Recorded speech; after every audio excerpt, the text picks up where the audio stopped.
The Cry Freedom Show with Lisa is back, but with a difference.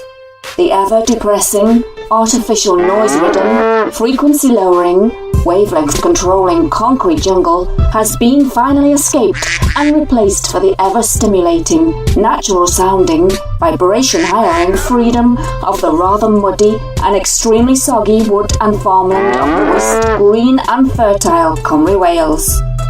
Yes, I've swapped the stilettos for the wellies in about blooming time. Left behind Van Slamdan and Bert the Biker for the peace and tranquility, not counting the tiny patters of pigs, chickens, sheep, wind and rain of the rolling green hills of home. Well, it is now anyway, cheers Tom. It's time to go listen to that call back to nature and put my lack of money where my gob is. So this Scouser will be talking you through her attempts, trials and tribulations of getting back to the good life from one that has become so futile.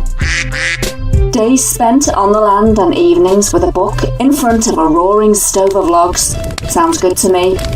And hopefully my new army surplus heavy-duty poncho will stand the test of very much rain and allow me to share the fun, the laughter, the joy and the fulfilment with hopefully occasional hardships with you.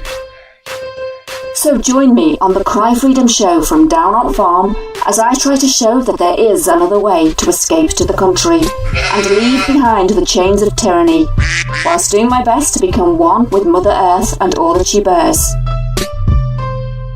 Now where did I put that brolly?